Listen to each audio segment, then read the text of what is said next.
अयोध्या के राम मंदिर को लेकर बड़ी अपडेट सामने आई है। आपको बता दें कि राम मंदिर को लेकर देश की राजनीति एक बार फिर गर्मा गई है। इस बार विवाद भगवान राम के चढ़ावे, आभूषणों और दान के रिकॉर्ड को लेकर खड़ा हुआ सवाल है। आपको बता दें कि कांग्रेस ने बीजेपी सरकार और राम मंदिर ट्रस्ट पर गंभीर आरोप लगाए हैं।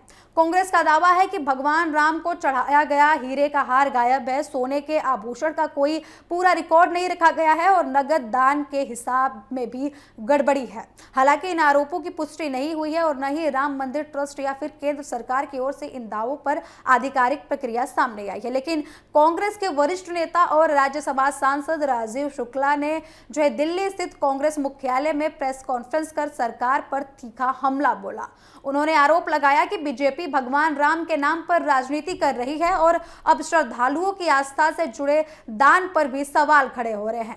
राजीव शुक्ला ने यह भी कहा है कि श्रद्धालुओं राम मंदिर में चढ़ाए गए सोने के आभूषण जो है गहनों और नगद दान का व्यवस्थित रिकॉर्ड नहीं रखा गया है। उनका आरोप है कि कई लोगों को दान देने के बाद रसीद नहीं मिली और कई कीमती आभूषणों का कोई स्पष्ट हिसाब उपलब्ध नहीं है। कांग्रेस नेता ने यह भी दावा किया है कि भगवान राम को अर्पित किया गया हीरे का हार कथित तौर पर गायब है और साथ ही उन्होंने यह भी आरोप लगाया है कि नगद दान की राशि को कम दिखाया गया है। उनके मुताबिक यदि किसी श्रद्धालु ने 13 लाख रुपए का दान दिया है तो रिकॉर्ड में केवल 10 लाख रुपए ही दर्ज किए गए हैं और बाकी रकम की कोई भी स्पष्ट विवरण जो है नहीं दिखाया गया है। इन आरोपों के आधार पर जो है कांग्रेस ने मामले की सुप्रीम कोर्ट की निगरानी में उच्च स्तरीय जांच की मांग की है। पार्टी का कहना है कि पूरे मामले की निष्पक्ष जांच होनी चाहिए ताकि ये सामने आ सके कि दान और आभूषणों के प्रबंधन में कहीं कोई गड़बड़ी है या फिर नहीं। कांग्रेस ने सिर्फ जांच की मांग नहीं की है बल्कि मौजूदा राम मंदिर ट्रस्ट को भंग करने के लिए भी मांग उठाई है। पार्टी का कहना है कि नया ट्रस्ट बनाया जाए जिसमें धर्माचार्य, शंकराचार्य, संत महात्मा और धार्मिक परंपराओं से जुड़े प्रतिष्ठित लोग जो है शामिल हों।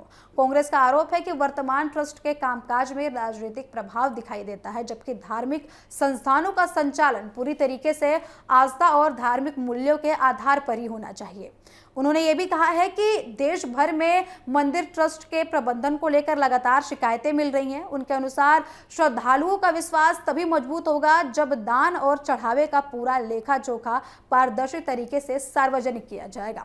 इस पूरे विवाद में कांग्रेस ने प्रधानमंत्री नरेंद्र मोदी से भी हस्तक्षेप की मांग की है। पार्टी का कहना है कि राम मंदिर प्राण प्रतिष्ठा राष्ट्रीय महत्व का आयोजन था और ऐसे में यदि दान और आभूषणों को लेकर कोई सवाल उठ रहे हैं तो सरकार को स्वयं आगे आकर स्थिति को स्पष्ट करना चाहिए। राजेश शुक्ला का कहना है कि कुछ छोटे कर्मचारियों के खिलाफ कार्रवाई तो की गई है लेकिन उनके अनुसार यदि हजारों करोड़ रुपए के दान में कथित गड़बड़ी की बात सामने आ रही है तो जिम्मेदारी केवल निचले स्तर के कर्मचारियों तक ही सीमित क्यों हो सकती है। उन्होंने कहा है कि मामले की जांच बड़े स्तर पर होनी चाहिए ताकि सभी जिम्मेदार लोगों की भूमिका सामने आ सके और उन पे जो है कार्रवाई की जा सके। राजनीतिक रूप से यह मुद्दा काफी अहम माना जा रहा है। पिछले लोकसभा चुनाव में बीजेपी ने जो राम लाएंगे वही सत्ता में आएंगे का नारा लगाकर जो है चुनाव में अपना जो है नेतृत्व किया था। अब कांग्रेस इसी मुद्दे पर पलटवार के तौर पर इस्तेमाल करते हुए आरोप लगा रही है कि भगवान राम के नाम पर जनता की आस्था के साथ खिलवाड़ किया गया है। फिलहाल इतना जरूर है कि राम मंदिर जैसे जो है करोड़ों श्रद्धालुओं की आस्था से जुड़ा विषय अब राजनीतिक बहस का केंद्र बन गया है। कांग्रेस जहां सुप्रीम कोर्ट की निगरानी में जांच और नए ट्रस्ट के गठन की मांग कर रही है वहीं बीजेपी की प्रतिक्रिया पर सभी की नजरें जो है टिकी हुई हैं। आपको बता दें कि अब सबसे बड़ा सवाल ये खड़ा हो रहा है कि क्या कांग्रेस के आरोपों की निष्पक्ष जांच होगी, क्या दान और आभूषणों का रिकॉर्ड सार्वजनिक किया जाएगा और क्या इस मुद्दे पर राजनीतिक बयानबाजी से आगे बढ़कर कोई ठोस कार्रवाई की जाएगी। इन सभी सवालों के जवाब आने वाले दिनों में ही सामने आ सकते हैं। फिलहाल राम मंदिर के चढ़ावे को लेकर उठे इस विवाद ने देश की राजनीति में एक बड़ी बहस जरूर छेड़ दी है। तो आपको बता दें कि जो है कांग्रेस की तरफ से जांच की मांग की जा रही है। दान के रिकॉर्ड पर बड़े सवाल उठाए जा रहे हैं। उनका कहना है कि दान के रिकॉर्ड में जो है गड़बड़ी हुई है। आपको बता दें कि राम मंदिर का ये जो है विषय अब राजनीतिक चर्चा का केंद्र बन चुका है।